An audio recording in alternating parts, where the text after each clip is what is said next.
हैं। ये एक ऐसी गलती है जो हम सब करते हैं। द्रव्यमान और भार यानी मास और वेट के बीच का फर्क। हम लोग अक्सर इन दोनों शब्दों को एक दूसरे की जगह इस्तेमाल कर लेते हैं, पर साइंस की दुनिया में इन दोनों में जमीन आसमान का अंतर है। तो फर्क क्या है?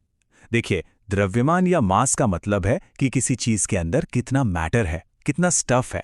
ये किलोग्राम में नापा जाता है और ये कभी नहीं बदलता, चाहे वो चीज कहीं भी चली जाए। वहीं दूसरी तरफ भार या वेट उस मास पर लगने वाला ग्रेविटी का फोर्स है। इसे न्यूटन में नापा जाता है और क्योंकि ये ग्रेविटी पर निर्भर करता है, ये जगह बदलने पर बदल सकता है। इसका सबसे अच्छा उदाहरण है चांद। सोचिए, जब कोई एस्ट्रोनॉट चांद पर जाता है तो उसके शरीर का मैटर तो कम नहीं होता है ना। तो उसका द्रव्यमान यानी मास उतना ही रहता है जितना धरती पर था। लेकिन चांद का गुरुत्वाकर्षण धरती से बहुत कम है, इसलिए उस एस्ट्रोनॉट का भार यानी वेट वहां कम हो जाता है। कितना कम हो जाता है? पूरे 6 गुना कम।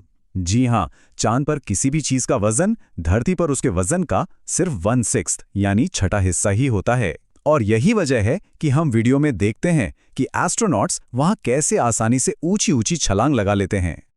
अच्छा, अब जब हम गुरुत्वाकर्षण के नीचे खींचने वाले बल को समझ चुके हैं, तो चलिए एक और रोजमर्रा के सवाल का जवाब ढूंढते हैं।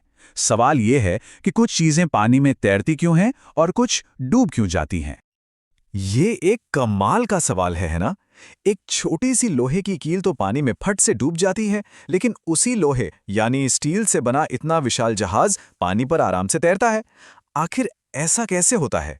इसका जवाब एक बहुत ही जरूरी वैज्ञानिक चीज में छिपा है। और वो